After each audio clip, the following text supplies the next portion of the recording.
What in the name of... Well, if it isn't yourself, Nora Mumford, me darling. Come down out of that, Bridget, quickly. Oh, I can't come down. It's my washing day. I don't care if it's your birthday. This is orders, national importance. We're all called to the village hall at once. It's something tremendous. It's secret. Secret?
Morning, ma'am. Is everyone here?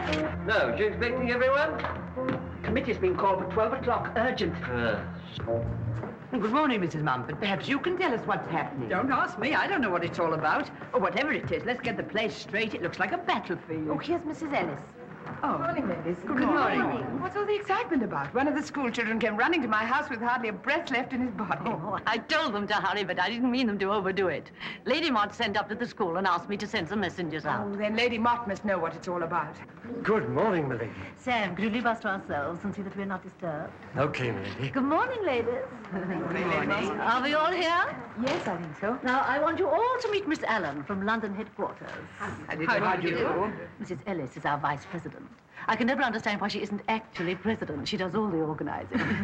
I'm so glad to meet you, Mrs. Ellis. I'm very pleased to meet you all. We've heard a great deal about your work. Well, as I've only got half an hour... Yes, Mrs. Allen has to catch the 12:45 back to town, and she really has a very important announcement to make to us. Would you step up on the platform, Miss Allen? Well, if you think so. Perhaps, ladies, you could move a little closer. This is highly confidential. In a sense, it's the state secret.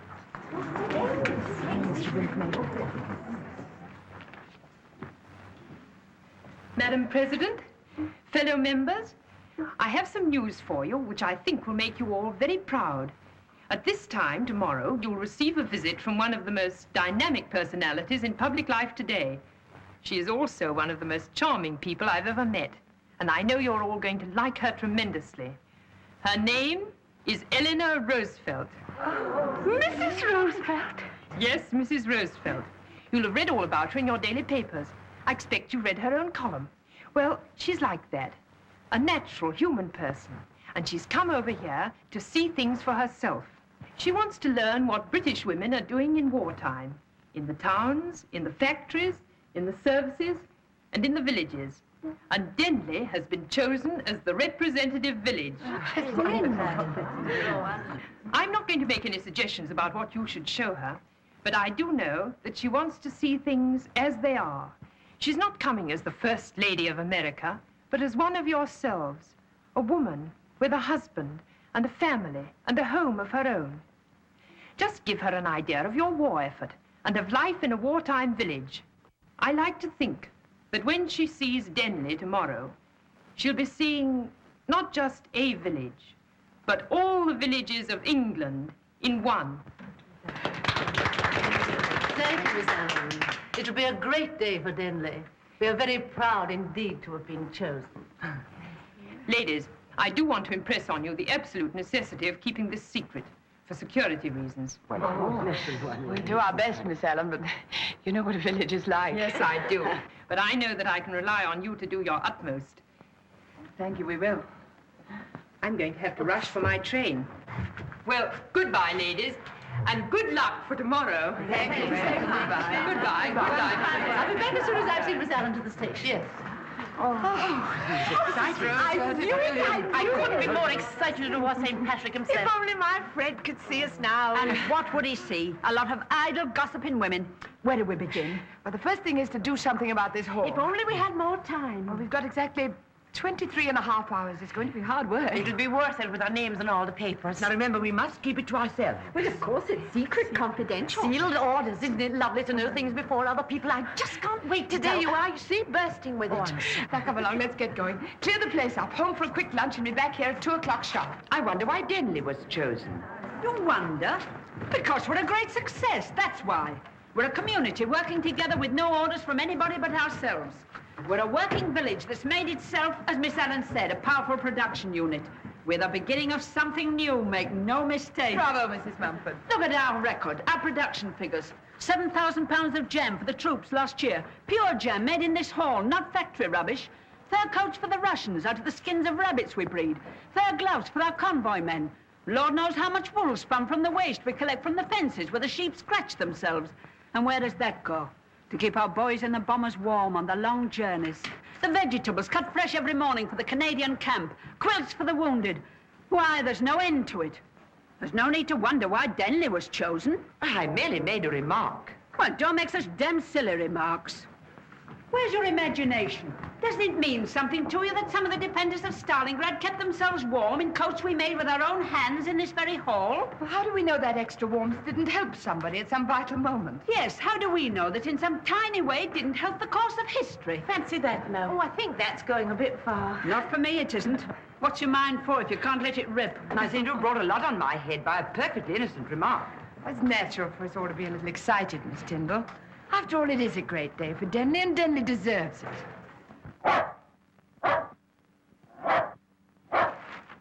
It's no use bullying me, old boy. We shan't get our lunch till the missus gets back.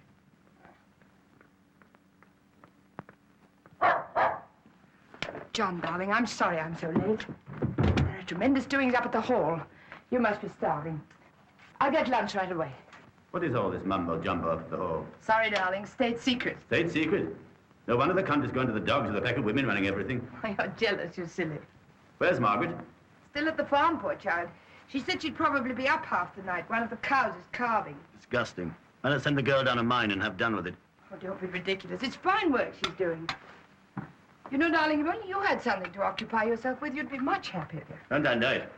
Every Hartford in the country stamping about giving orders. I'm not even fit for the Home Guard. I know, darling, but there must be something. I see old Carruthers is dead. Damn fine soldier. I knew him well. Did you, dear? Well, not intimately. He was on our left flank at Alice, you know. Sir Charles Carruthers. Damn fine soldier. John, again. How could you when things are so difficult? Why, what on earth's the matter? This bill from the wine store. My dear Liz, be reasonable. Well, you know as well as I do how hard up we are, and you ask me to be reasonable. Well, if a man can't have a whiskey and soda, why, in the old days, For heaven's sake, come down to earth, John. The old days are finished. Can't you understand? They're dead and done with. at least one could live like a gentleman. Gentlemen, gentlemen, I'm sick to death of the word. My dear girl, if you can't discuss these things quietly, You must be mad to spend £10 we haven't got on something we don't need. Well, it must all go back, every bit of it. Just like a woman. Don't you realize this is the debt of honor? I suppose paying the rent doesn't come under the heading of honor. Don't start that again. I will not be bullied in my own house. Your own house. There's nothing of ours here except a few books and those ridiculous old photographs. Ridiculous old photographs? The regiment? Really, Elizabeth, sometimes I can't understand you. I'm damned if I can. Oh, don't be silly, darling. Come and have your lunch. I don't want any lunch, thanks. I'm going to Long Barrow. Tommy! Come on, Tommy!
Windover.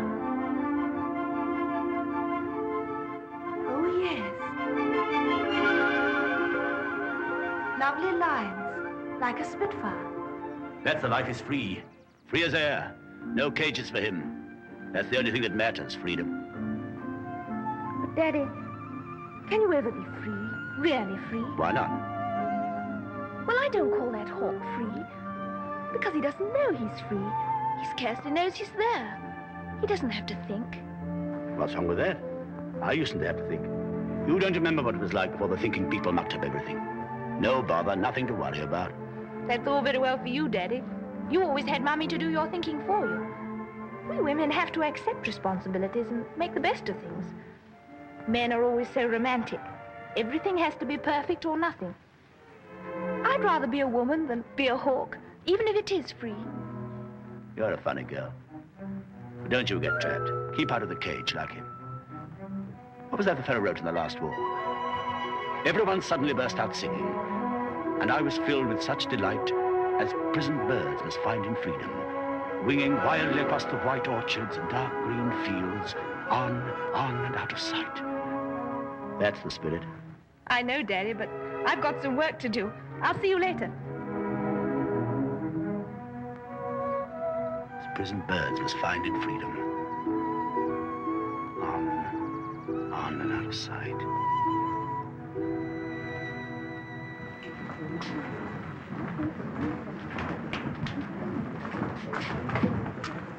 I always think animals know, don't you?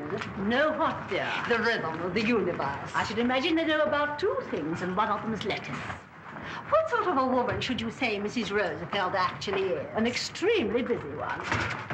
How darling Vicky would have enjoyed all this if she'd been here, wouldn't she? She did so love parties. She's got quite enough on her hands with her husband like Nigel. Dear child, I haven't seen her since her marriage. Is everything going well? As well as it can in a bungalow in wartime in Aldershot. Oh, my dear. Sounds idyllic, so romantic. Vicky! Father! But you're in Aldershot. Angel. Oh, precious, how lovely to see you. I've just come down for the day. I went home and found the whole place smelling of iodine. The most forbidding female in uniform told me you were here. We've turned the library wing into an emergency hospital, and I'm staying in the gardener's cottage. It's such fun. Darling, I can't tell you how glad I am to see you. I've got the most terribly important problem I simply must discuss. Lovely, darling. Now, I am so glad you've come. Now you can be really useful. What is going on? It's a secret. Here, take this. It goes in there. Now, how are you both? Is Nigel well? Very well, darling, but I'm most terribly worried and simply must talk to you. How nice.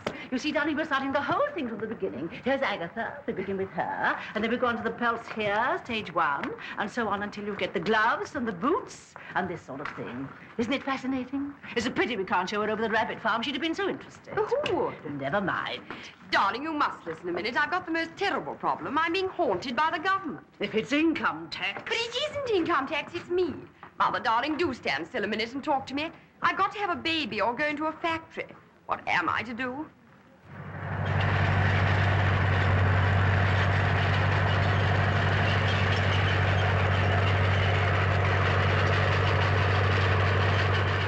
down! I'm pulling up! Okay, you're the driver.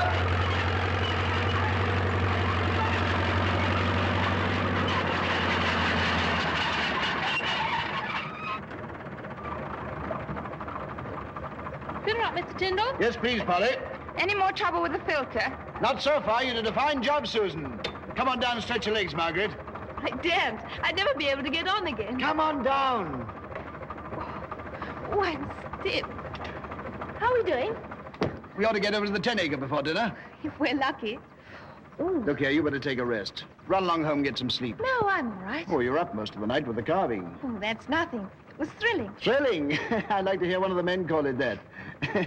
You know, you've done something to this farm, Margaret. Demoralized it. Rejuvenated it. And me. Made everything seem new and exciting. Just like my first spring here. Keep it like that, won't you? I hope so. Look over there. As far as you can see, you'll be able to stand on this spot and say, all this belongs to me. Long Barrow, Badger's Hill, Couples Hanger, Little Oak. Broxwood, that's all I want. Oh, you're a bad picker. That's the worst land of all. No, it isn't. It's lovely. The river runs through it, and In summer, there are blue dragonflies. Dragonflies? What use are they? You can't send them to market. Well, you can look at them. Daft idea. Margaret, when can we tell people about us? I don't want to wait. I'd like to go and see the parson this afternoon. Oh, please, Bob, you promised to wait. But why? I want everybody to know, don't you? Not everybody, not yet. What's holding you back? You do want to marry me, don't you? Oh, yes, of course I do, but only a few more days can't hurt, and then we'll tell them. We're through now, Mr. Tyndall. Thanks, Susan. Young lady, you're going home. Do you mean it? Polly, come here and take over. Margaret's off for the day. She'll be twice the man tomorrow. I knew there'd be a catch in it.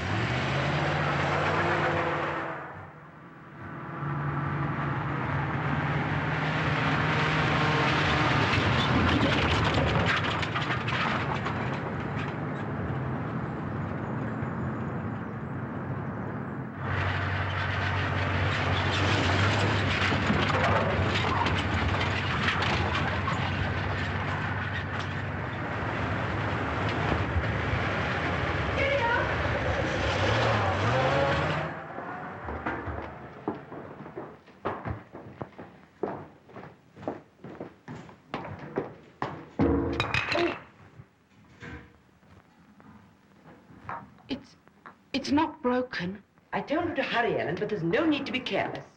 Are you going to take all of this down to the hall? Yes, of course. There was an article in Picture Post last week about Mrs. Roosevelt and the Queen. She was in Buckingham Don't Palace. chatter, Ellen. I shall want 6 more of those, quart bottles, not pints. Yes, Miss Jane. I'll write out the wages check this afternoon. There'll be no time tomorrow with all this to do in the village. I do hope you get the credit for all you've done. Don't be foolish, Ellen. Margaret, where are you off to? Oh, good morning, Miss Tyndall. Who gave you time off? Mr. Tyndall. Did any of the other girls get leave? Not that I know of. I don't like favoritism. Favoritism?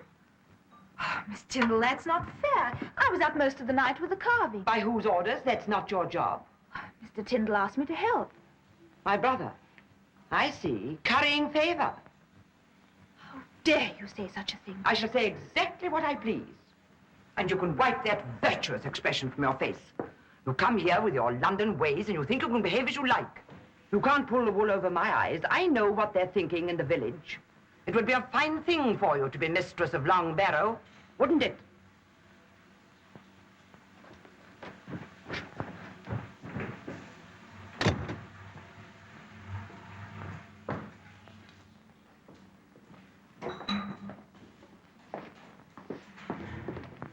Have Margaret Ellis's timesheet ready for me when I get back.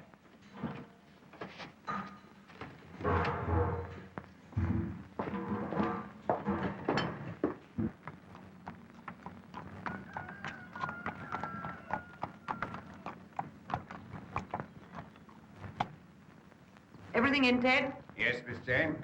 You'll take a bit of holding. He's a bit fresh this morning. Like some other people around here. Yes, you're right there, Miss Jane. Not like old times with all these flippity gibbets about. That'll do, Ted. Right you are. Come on, boy.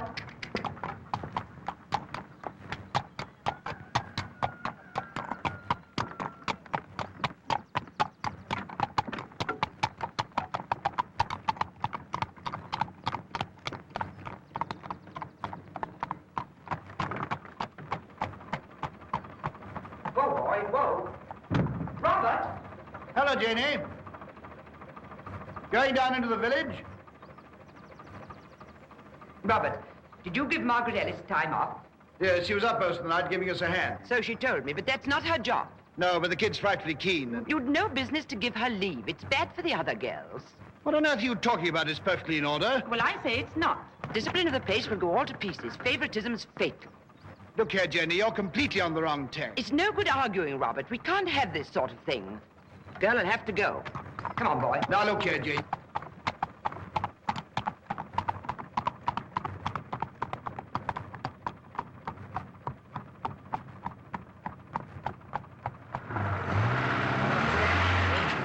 What have you got there? Got some eggs here. Oh, good. Nice cabbage.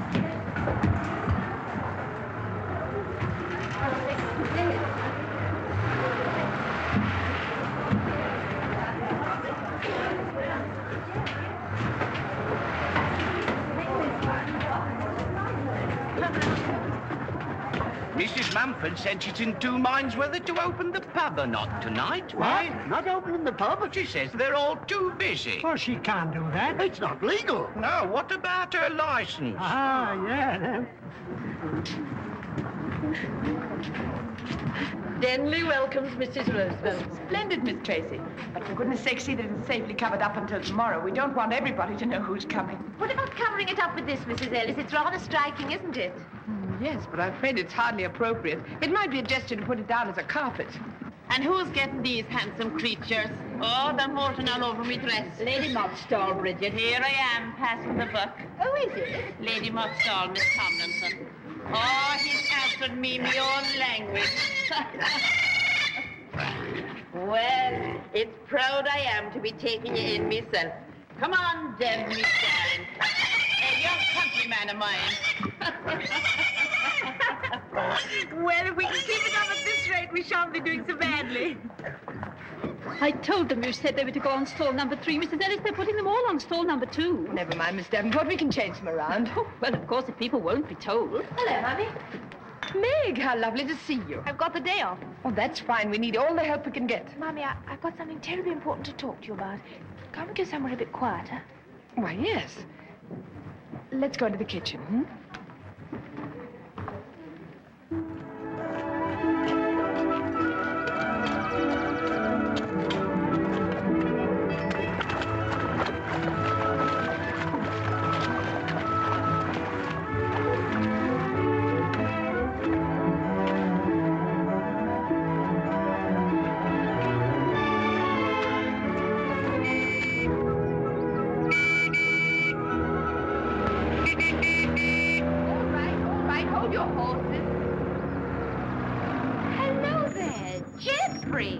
Hello, Anne. Hello, Doris. When did you come on leave? Oh, I've been around for a day or so. We're going to the dance tonight. Any chance of a lift? Sorry, girls, I'm busy. Give us a yard, will you? I'm in a hurry.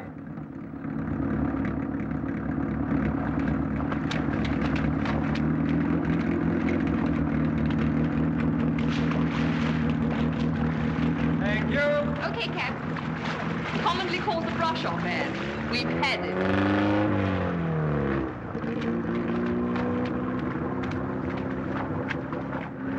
Take a good look, Sam. At what, Mr. Jeffrey? At the world's prize dope.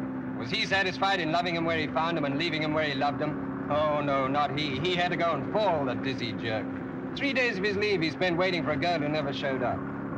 Working on the farm, they told him, and then what happened? Mrs. Mumford says Jeffrey Winthrop will fix up the loudspeakers. Aye, that's right, Mr. Jeffrey. That's what she said. And there's a bit of bait she adds. Tell him Margaret Ellis is at the hall. Aye. That's right, Mr. Jeffrey. That's what she said. We know. Don't you think perhaps you're a little overtired, darling? Being tired's got nothing to do with it. You can't imagine what that woman was like. She isn't a very tactful person. She probably didn't mean all she said. Mother, it wasn't what she said. It was what she inferred, the whole atmosphere. I couldn't possibly live in the same house as that woman. Oh, but darling, you're marrying Bob, not his sister. When you're married, you'll have to settle down by herself. It's all very well to say, Mother, but it isn't as easy as all that. Wouldn't it be a good idea to have a chat with Bob about it? Oh, he wouldn't understand. Why can't life be simpler? Darling, when your daddy and I were married, all sorts of difficulties came along.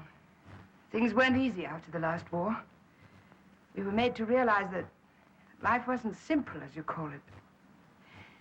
That's why I was so happy about you and Bob Tyndall. Security sounds dull, I know, but it does give you freedom. I don't want that sort of freedom. Meg, darling, I don't want you to do anything that your heart isn't in. You know that, don't you? Yes, Mommy, I know.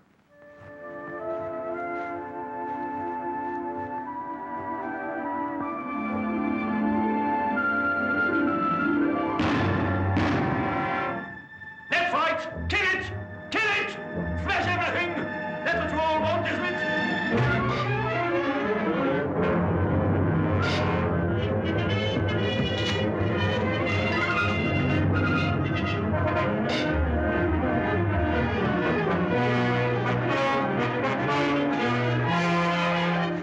You bloody murder! What do you think you're doing? I'm sorry, but these cupboards are full of young birds. Damn your young birds! Don't you like partridges? What the devil has that got to do with it? You can't have it both ways. I'm only doing my job. What can't? You destroy something marvelously beautiful and then preach a sermon about it. He's beautiful, all right. So are a lot of things that had to be destroyed. Foxes, for instance. I know. It's the wild things you have to smash. The little independent bits that don't fit into your tight little nightmare world. You and your lot run the whole show now, and a fine mess you've made of it. Like to finish you off the farthing sword. Don't you like to eat? I suppose you never thought of that. Sorry. I'm feeling quite myself today. I'm a bit on edge. Forget it.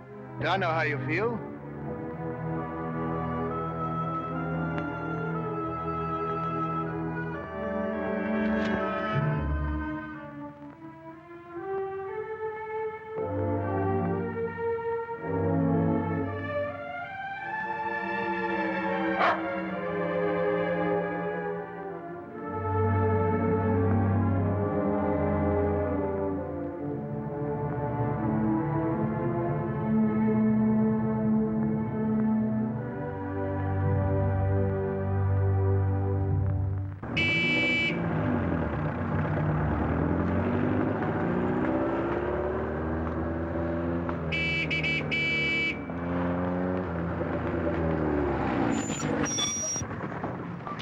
Don't stop, Mr. Jeffrey. I feel like enjoying myself. You're not the only one.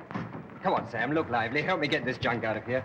I want to get cracking and get some fun out of the rest of my leave. What about Miss Margaret? Miss Margaret? Oh, no, London. That'll find me. I think I know what's the matter with you.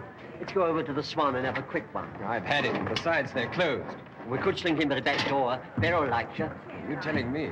You're browned off, that's what you are. Fair browned off. Me? That'll be the day when I let her go. Hey, Margaret! Here, wait a minute. Hello, Geoffrey. Hello, Geoffrey. That's a bit cold, isn't it? What's the idea? I'm doing a job for Mrs. Mumford. Well, so am I, but nothing's all that important. Well, I promised Mrs. Mumford that You promised to come and have dinner with me last night at 7:30. I waited till 9:30. You're pretty generous with your promises. I was busy. I couldn't help it. All right, if you couldn't help it, you couldn't help it. I say, look, I've got 3 more days of my leave left. How about going up to town, doing a dance, a dinner, and a show? No, Geoffrey. Oh, come on, Margaret. What about tonight? Anything you say. That's the trouble. I don't know what to say.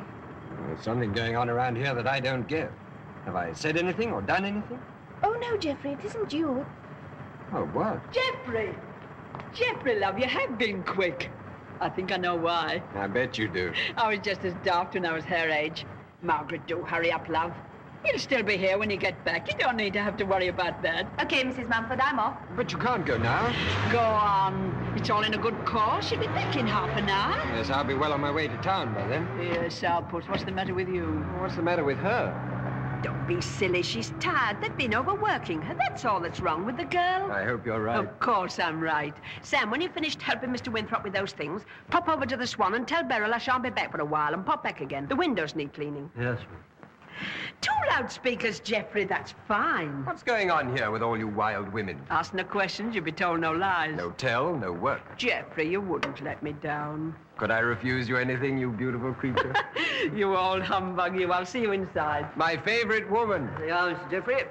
Next stop, London. Well, who's going to London? You aren't, as though we didn't know. We know. We certainly do.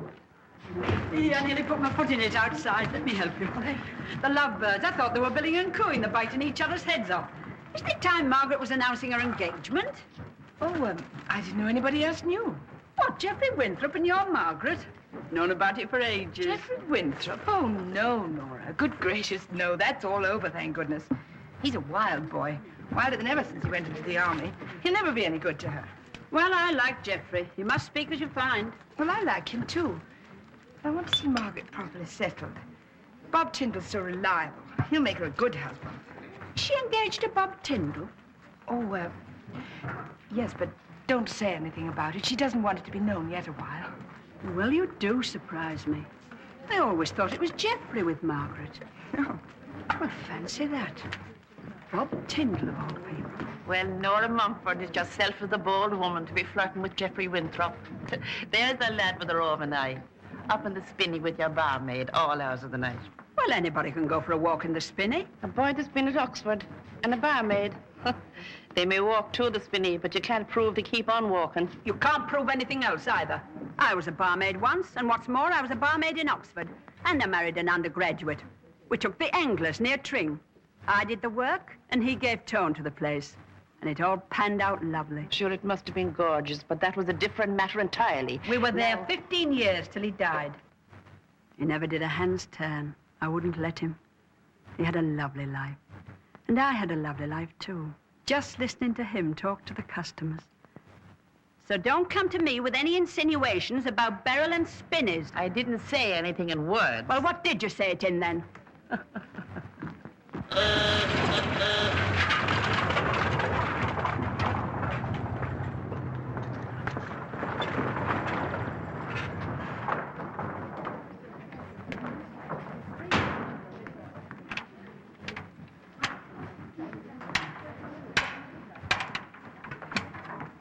Oh, it's you. Where did you get to last night? I told you I was kept late working. And who kept you? Mr. Tyndall. Well, who the hell does he think he is? Just happens to be my employer. Why don't you tell him to go to blazes? I don't know that I want to. That seems to be the trouble. Well, you're scarcely the one to talk. What about that girl at the Swan? Beryl, whatever her name is. Beryl is her name. The soldier's friend. Yes, too bad of her to prefer impoverished soldiers to wealthy civilians. Very foolish. That's a particularly cheap remark. Almost as cheap as yours. What were you doing last night? I was helping with the carving, if you must know. Oh, very instructive. Healthy work for a nice girl. I shall be going tomorrow. Really? Yes, to finish my leave in London. How very interesting. To leave the field clear for Farmer Giles. Clear already. Shall I help you? No, thank you. I'm quite capable of doing it myself.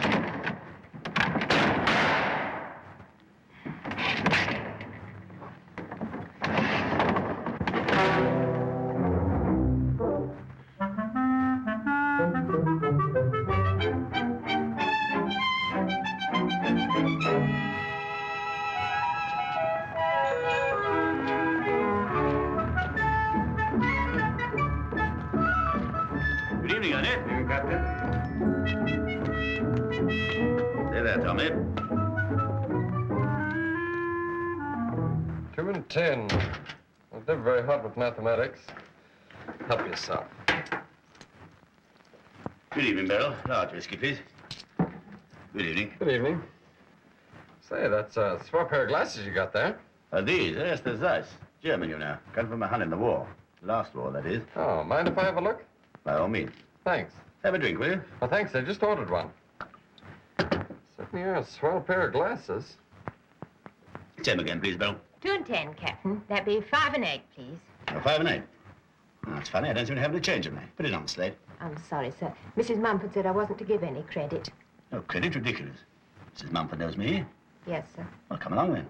Sorry, Captain. Can I have the privilege, sir? Well, that's uncommonly civil of you. I left my note case behind. Can't think how I was so careless. Oh, it's an honor, sir. Large scotch, was it? Oh, thanks very much. 2 large scotches, please. Oh, thanks. You have to change my suit. Funny how forgetful one can be. Sure, I know how it is. Oh, what part of America are you from? Pittsburgh. Enjoying it over here? Yeah, mighty nice war. Here today, there tomorrow. Philippines one day, Iceland the next. Huh. Well, here's how, Captain. Good luck.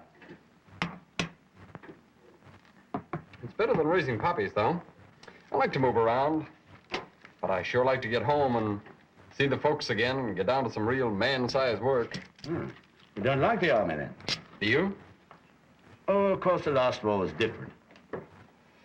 You're not commissioned now, eh, sir? No, groggy heart. Oh, it's too bad. But tell me, how do you mean the last war was different? Well, we thought we knew what we were fighting for. How come? Oh, civilization, all that sort of thing. You don't agree? Not exactly. I think we know what this one's about, all right. Last one didn't settle anything after all. This one looks as though it's going to.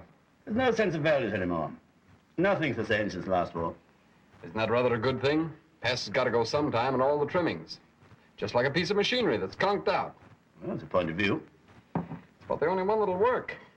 Else we shall find ourselves in another war and then another. On and on. Like a lot of crazy gangsters. Doesn't your uniform mean anything to you? Yes, it means a whole lot of things to me. It means Pearl Harbor, friends lost on the beach at Guadalcanal. Yeah, I'm proud to wear it. But I sure will be glad to get out of it. I see. Oh, not till the job's done. That's what we're over here for. Help clean up the mess. Whether it's British or American, the uniform just means we're on the job. Like a boiler suit to an engineer. Sounds rather strange to an Englishman. Well, I don't know, Captain. Most of your boys that I've spoken to seem to feel the same way about it as I do. Just want to finish the job and get along home. There's a hell of a lot to do when the fighting's finished. Just about one of the biggest jobs in history. We gotta think.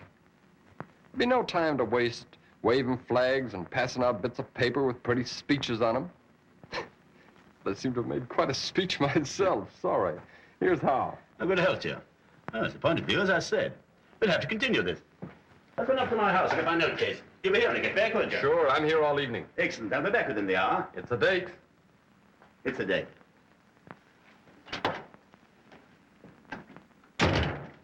He seems a nice sort of guy. Oh, he's all right. A bit dotty. Never lets you forget the captain. Maybe that's all he's got. You got to have more than that. Lady, are you critical?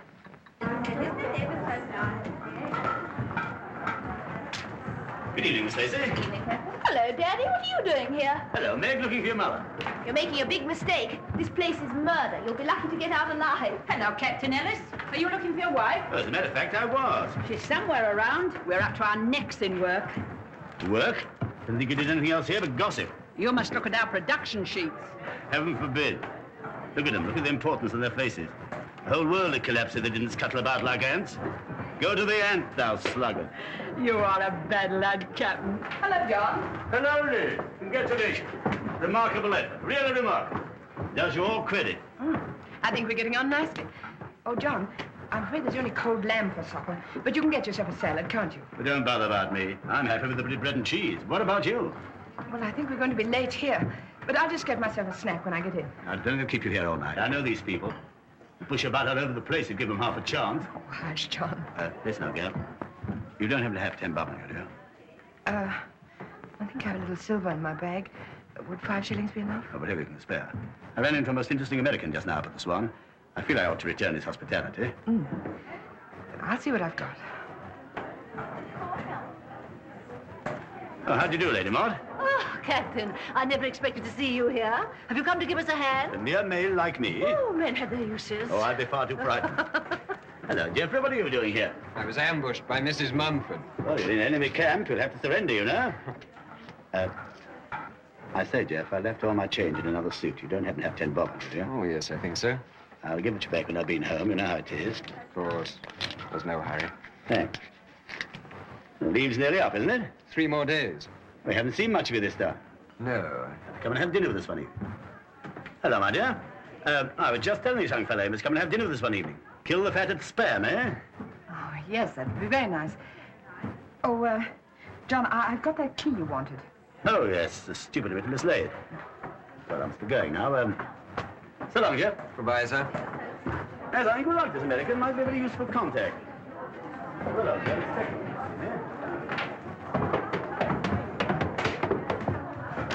What did my father borrow of you? What are you talking about? Nothing. How much? My dear girl. I said how much.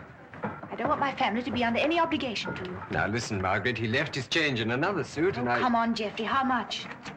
All right, since you insist, it was 10 shillings, but I don't see why... There you are. Thank you.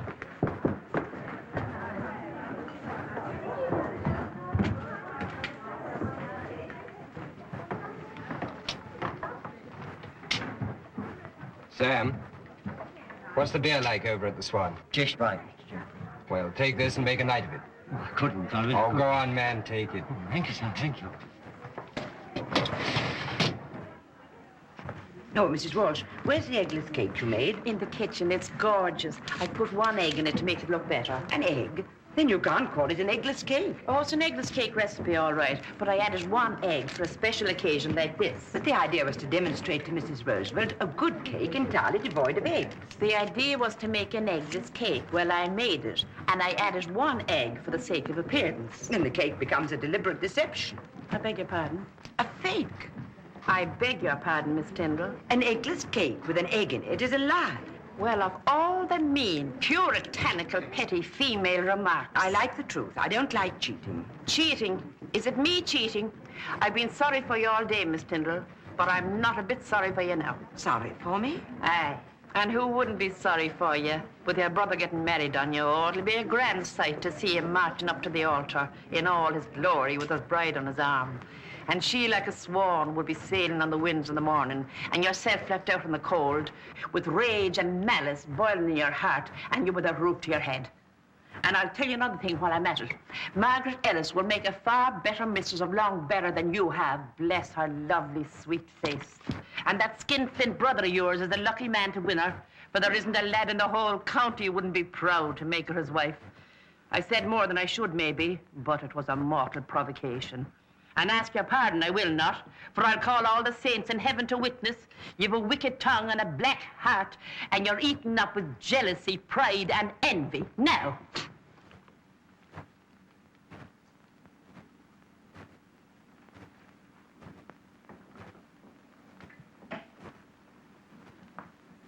So you're going to be mistress at the farm? I never thought of it that way. Of course not.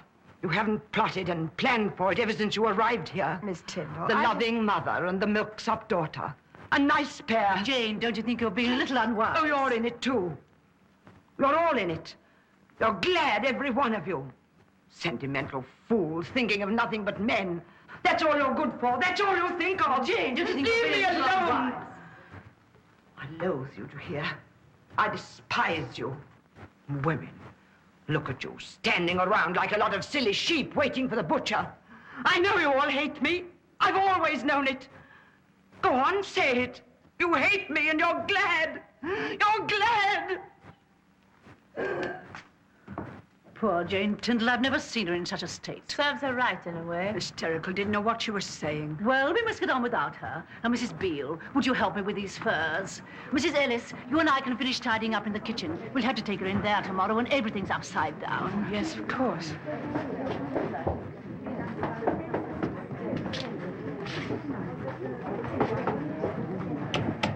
Jeffrey, Well, congratulations. I'm sorry. Oh, but you mustn't be sorry. You're being very sensible. No, I'm sorry you heard about it this way. Instead of reading about it in the Times, do you mean? I didn't want anybody to know about it yet until after your leave was over. That was thoughtful of you. Try and understand, Jeffrey. Oh, I understand, all right. I hope you'll be very happy. Jeffrey! Jeffrey Winthrop! Hello? Somebody wants to see you. Captain Winthrop, sir. Yes? Message for you, sir.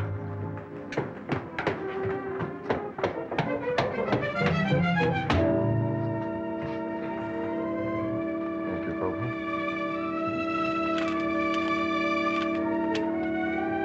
That's all, thank you, Corporal.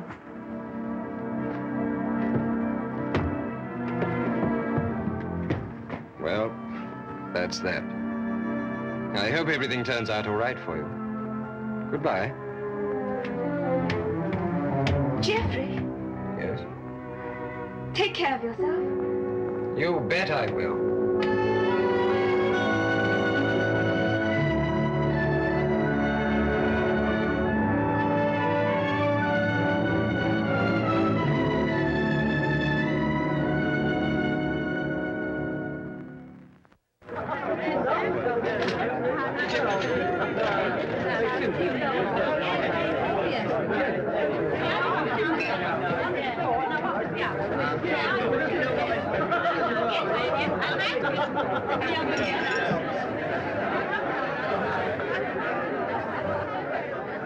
Field position. Jerry had a machine gun placed in here, enfilading the steel. Our battalion headquarters is in the cellar under this stairway. Remind me to tell you about that place later, and that's another story. Hot stuff, eh? No, let's stick to the point. Well, I went out one night with my sergeant major, amazing fellow, bald as a coot, damn fine soldier. We sneaked up behind their positions. We had the Mills bomb left, so we lobbed them a couple of bullet beef tins. No need to winkle them out with a bayonet. They came popping out like bugs from a rug. Camarade, camarade! Up the black gun up.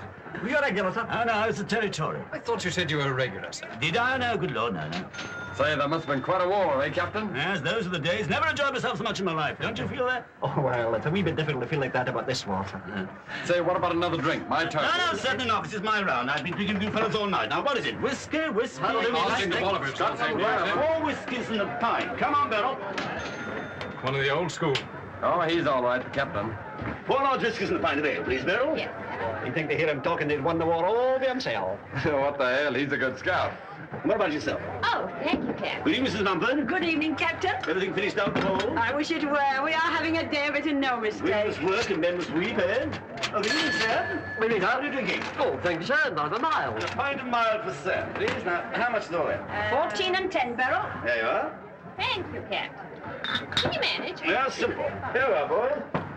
Beryl, don't serve any more doubles. We shan't have anything left for the weekend. No. And Beryl, no credit. Oh, but the Captain paid cash. Exceptions don't make the rule. Nothing's to go on the slate. Do you understand? Yes, Mrs. Mumford. I'll help you with the glasses when I get back from the hall. You can leave the floor until the morning.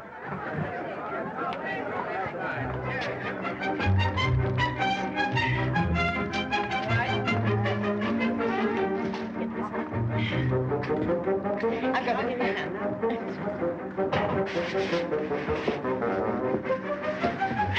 Everything tickety-boo? All set? Good land, what's going on here? Emergency call out Bremerton way. It could only happen to us. Tonight of all nights. Right. Righto. Goodbye. Bye-bye. See you later. Yes, goodbye. Bye. Big troop movement on. Margaret volunteered to go instead of Bridget. That's something to be thankful for, anyway.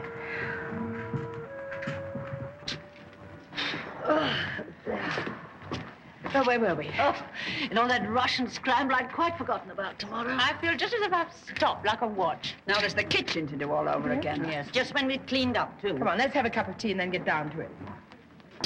Oh, goodness. I've just remembered something. What? The Rileys.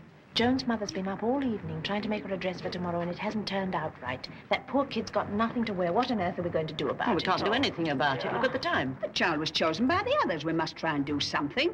Can't we make her one? Don't be silly. By tomorrow, it's no good making a tragedy of it. We've just got to find another child with a decent dress. One had this one remembering all her life that she didn't present a bouquet to Mrs. Roosevelt because she hadn't a dress. It isn't such a problem as all that. I think I can run something up. It would take hours. Oh, never mind. We must have a dress, mustn't we, Joan? Come along, we'll get your measurements. It's ever so kind of you, Mrs. Ellis. I can make it out of a party frock of Margaret's that she's grown out of. It's pink muslin with frills. How would you like that?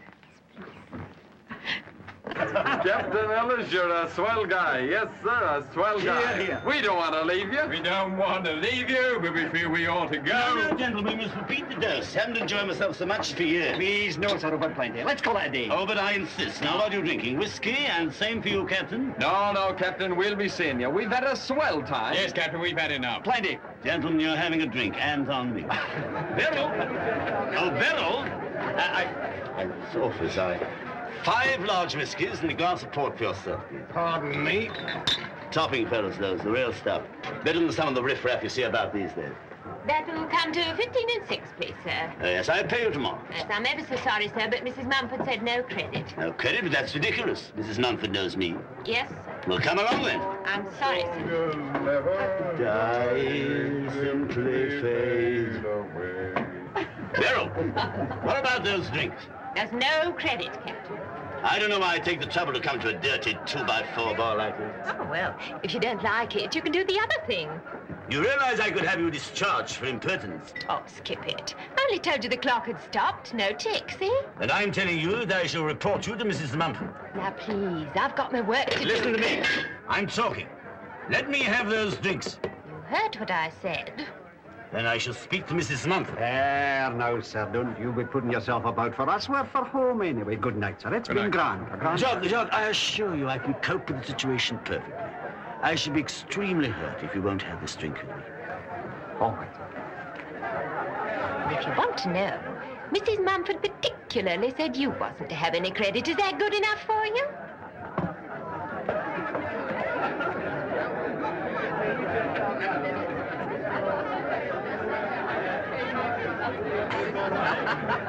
Beryl, How about another one, eh? No, this one's on me. Now, come on, let me. Now, don't be silly. Same, please, Beryl. Make it doubles, Beryl. That'll teach you. You can if you like, really. Don't be soft. So, Beryl? Oh, well, now I've had a time this week. My sister's boyfriend's home on leave, brought his pal. Laugh? I never laughed so much in all my life. What happened? He's the dark type, Billy. You know. I said, they all go on like that in the army. And what do you think he said? No, what? He said the coach works the same, but the chassis is different. Very funny. Oh, what's the matter with you? Jealous? Me, jealous? He sounds a bit of a twerp to me. Oh, he does he? Well, he isn't, see? I'm glad to hear it. Oh, come off it, Johnny. Take the dance Saturday. What may you do? I'm going. I shall probably be there. Of course you will, and you're taking me. Oh, I am I? Yes, you are, and you're going to like it. Gotcha. Thought you'd get away with it, didn't you? What do you mean? Captain, eh? Take your filthy hands off me! That's proof. Got witnesses? That's right, Ted. You had a tensioning note in your bag, didn't you, miss? Eh? Well, I don't know, did I? You must have done. You just changed a pound. What's his game? Johnny! What's the matter, Captain? Here, you're not going to charge him, are you? We certainly are. You're quite willing, aren't you, miss? Of course she is. Oh, I don't want any fuss, Johnny. Don't be silly. It's your money. Beryl, phone the police. It's 14.5 inches. There we are. Now, there's nothing left to do but make it. What do you say to Mrs. Ellis? Joan, thank you. Oh, don't bother, Mrs. Ellis. I'll go. Thank you. Hello? Yes? This is the village hall. Yes? Yes? What's that you say? No. Where is he now? Oh, of course. I'll tell her immediately.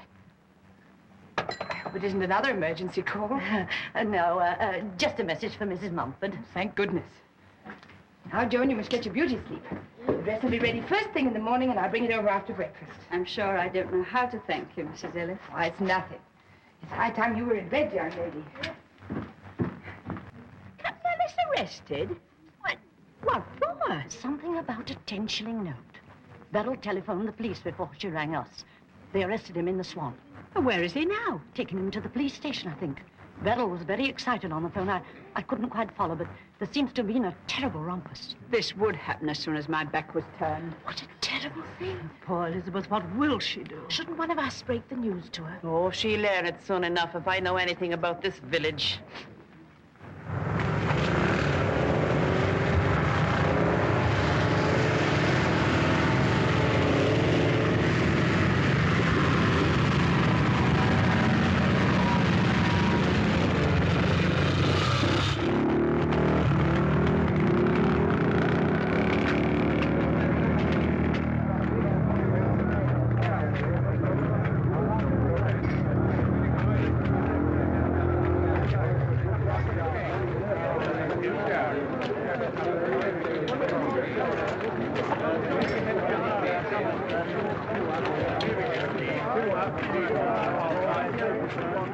Cup of char, please, miss, and don't overdo the sugar. What's having, Bill? Yeah, a cup of tea. Make it 2 cups of char and 2 chunks of cake. Thank Careful you. of the cups, please, boys. We can't replace them. All right, lovey, all right. 2 stamps, miss, please, and will you post them for me? Certainly, all jiggity-boo. Anybody else want more stamps? How's the tray going, Margaret? Oh, it's almost ready. I'll be out with it in a jiffy. Be as quick as you can, dear. I'm always so sorry for those poor boys in the trucks. Oh, don't worry, Tommy. I'll see that they get their tea. Have you any razor blades or matches? Now, don't be silly. Now, who's the next one? Come on, let's get well, Mike. Now you get back in the queue. Thank you. Excuse me, please. Look who's here, George. Nice cup of tea. You keep your mind on the tea, Nobby. Okay, Tom. Any sugar in this, dear? Of course there is. You put it in with her own lily white hand, didn't you? I certainly did. There you are. Sweet from the sweet.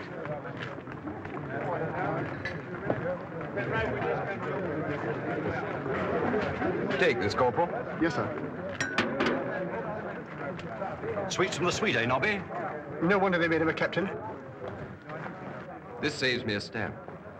There are a whole lot of things I want to know about you, about me, about what's been going on during the past 3 months. On my last leave, we were in love. Everything was marvelous. We'd made so many plans. Tell me, Meg, what's gone wrong? Oh, I don't know. It's no good hanging on to the past. But don't you see that's exactly what you are doing? You're tying yourself up to a man old enough to be your father. Oh, I like him. I see. When are you going to be married? Soon. Nothing to wait for. Why should there be? He's waited 50 years. 45. All right. 45 years of building up a bank balance. What kind of a man is that? He has his farm. He loves it. It's about the only thing he does love. Put him against a background of what's going on today and where is he? What does he read? What does he think about? What are his opinions? What are his politics? Oh, I don't know, and I don't care. But you should care. You're going to spend the rest of your life with him. I know what I'm doing. So do I. You're marrying him because you're looking for the security you've never had. And what's wrong with that? You think you know everything, don't you? Well, there's a lot you don't understand. Living with my parents, I've sort of developed second sight. I've had to see through the camouflage that's been put there for my benefit. Do you think I don't see through poor Dad's swaggering and drinking and clinging for 25 years to a last war rank? Plenty of men did that. The world was full of them. I don't know about that, but I know about him. He stuck to it because it was the only identity he'd got. It became more and more phony. It led him into phony jobs amongst phony people. Listen, Margaret. No, you listen to me. You've been telling me, now I'm telling you. I've seen insecurity. I know what life is for the dispossessed. It destroys them. If they were to admit it, it makes mortal enemies out of people who once loved each other. Margaret, that's terribly bitter. I am bitter. I'm bitter about the kind of life that Mother's had. She pretends it's all been fine. She tries to hide it from me. She's afraid of hurting me by telling me. I can't let her see that I know it. It's her last illusion that I know nothing about it. Captain Winthrop, sir. It's time we're moving off. All right, Sergeant. Get moving. Yes, sir. Listen, Margaret. Time's short and I've got to leave. Take a wider view of this. You're all twisted up. You're mixing up your future with their past. You're building up your life on what's happened to them. I want to know what sort of a life I'm going to have. I want to be certain of the future, that's all. You don't want much, do you? A door opens and the future comes in, is that it? Oh, shut up. I won't shut up. I love you. I've always loved you. We could be everything to each other. Husband, wife, friends, lovers. I've known that ever since I met you. If you marry this man, I shall always think of you as my wife, not his. Test yourself, Margaret. How much do you love him? Would you hold his head if he was sick? Would you put him to bed if he got drunk?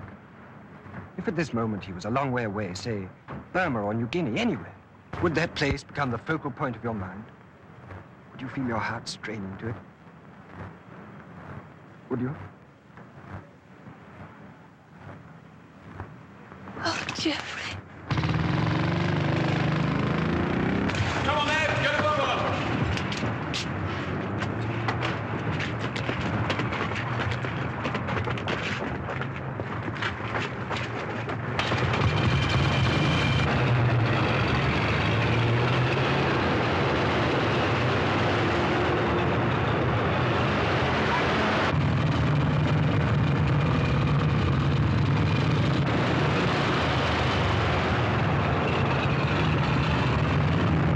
I'll be back. I'll be here.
Two steps down, sir.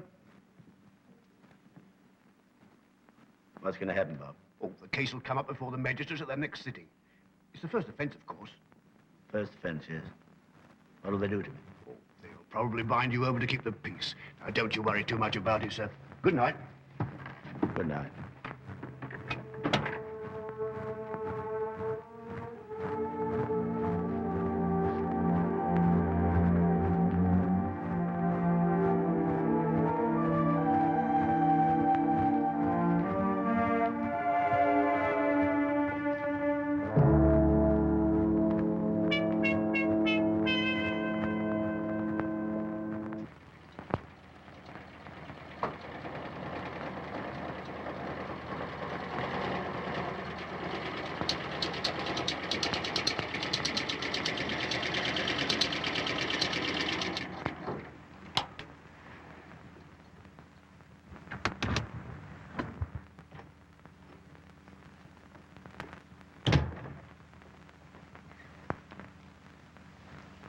Hello, Liz.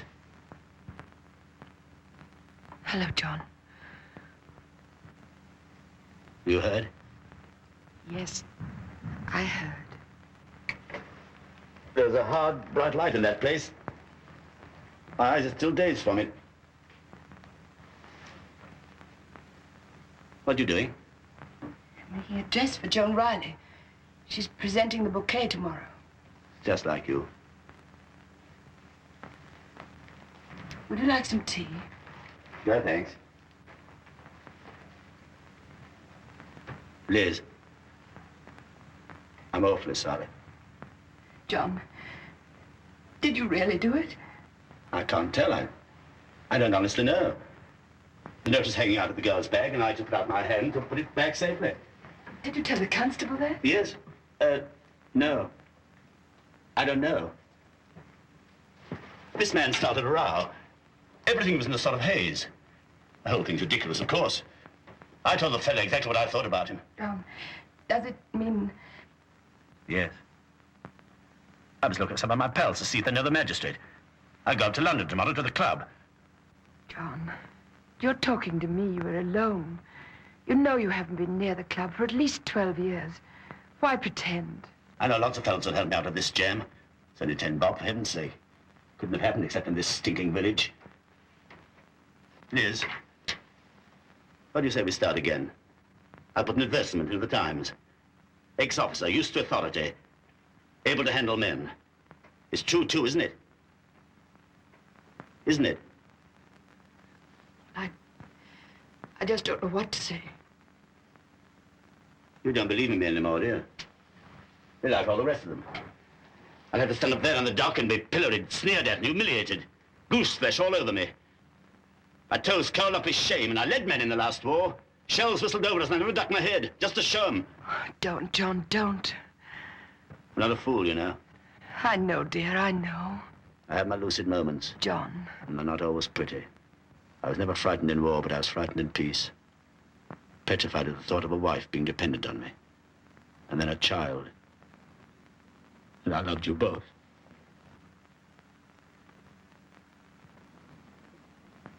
And that's something a woman will never understand. The fear that squeezes the man's heart in the night and turns his mind into an adding machine. And he can't share it. He's the lover, the protector, the strong man. Oh, that's what he wants to be. He's got to give out confidence. In my case, no fresh supplies came in. You mustn't feel like that. I always understood. Always. I became almost sadistic about it. And scouted in the cupboard myself. So I took myself out and rattled myself in front of the noses of the safe and the smug. I was the goose walking over their graves. John, I can't bear you to feel like that. I had to have something to think of. Some kind of game to play. Dearest, go to bed. Don't think too much. We'll see this through. You'll hate it, won't you? The gossip. The talk behind our backs. The 10 bob, too. It's a terrible showing up. If things get bad, we can just pack up and go. Back to London. What about your garden? All those things that come up in the spring you were talking about yesterday. The garden, the gossip, the showing up. None of those things matter. Liz. Dear Liz. Go to bed now, darling. Don't worry anymore. I think I'll take a turn outside.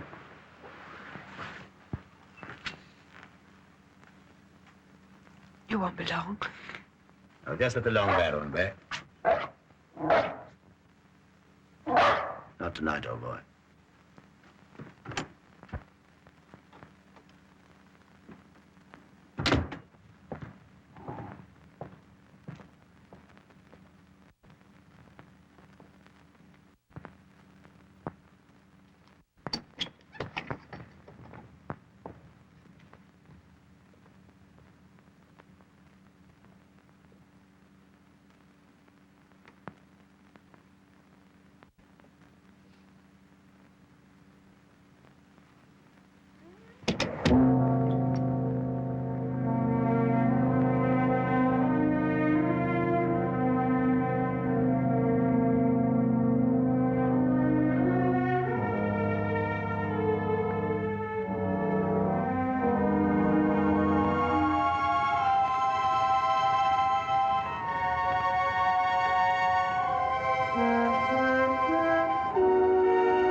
John?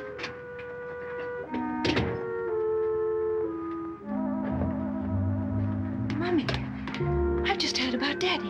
It isn't true, is it? Yes, darling, it is. Oh, why must this happen now? I was so happy and... Oh, Mummy, I'm sorry. Where is Daddy? I don't know, Meg. He said he was just going to Long Barrow. That was ages ago. Meg, I'm afraid. I must go and find him. No, wait. I'll go.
Hello, Meg. Oh, Daddy, you are naughty. We've been waiting for you at home for hours. Sorry.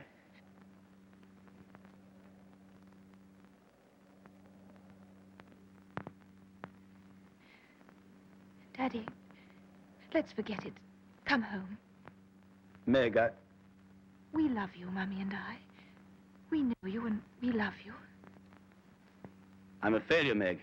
I'm sorry. I ought to have got my packet in the last war. I bluffed my way out of things ever since then.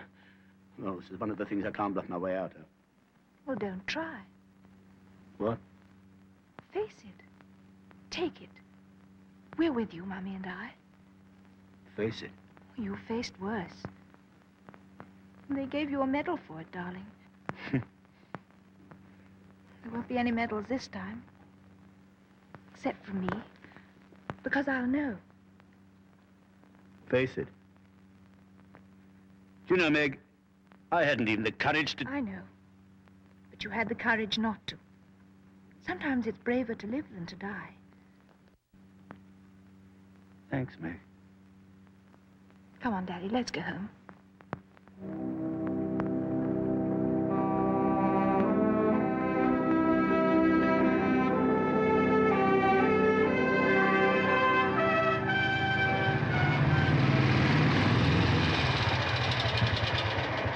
Hey, Ken, which is the right way to Broxwood? Broxwood. Brockwood. Oh, yes, Take the right fork, and carry on straight ahead northeast for about a mile. Turn right again across the bridge. You can't go wrong if you take your bearings from the old mill. About 40 degrees. Thank you very much, sir. Carry on, Sergeant.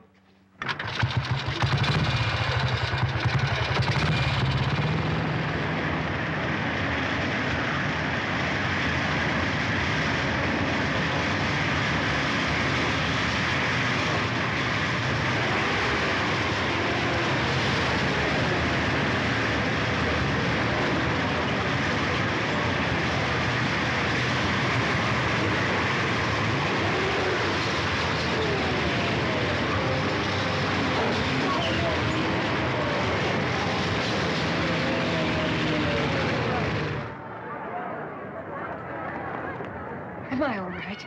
I feel so nervous. You're too pale, darling. You need a tiny spot of color here and here. I got some upstairs. Oh, no, Meg, there's no time. You ready, John? No, I'm sorry, Miss dear. I'll hear all about it from you when you come home. You'll never get another chance to see your wife receiving the wife of the President of the United States. We'll have the whole village looking on. Isn't that enough?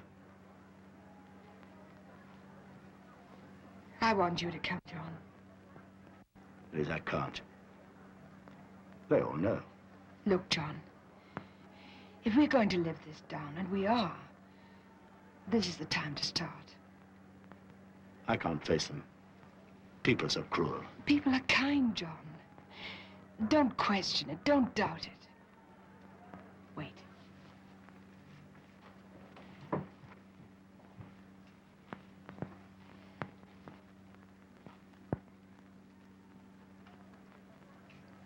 Wear it. Liz, for Pete's sake. Under here.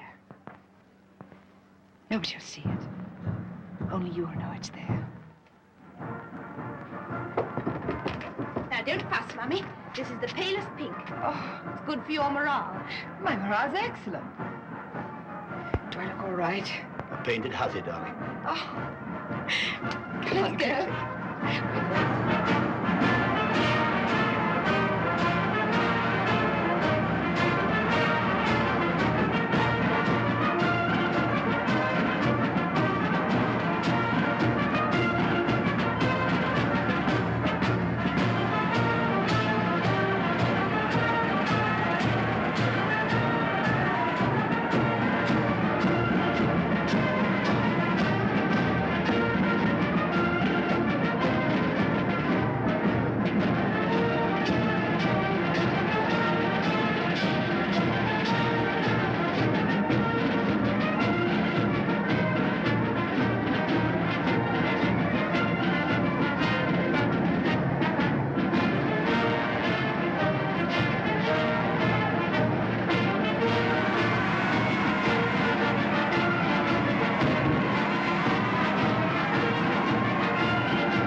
Mrs. Roosevelt warmly greets you.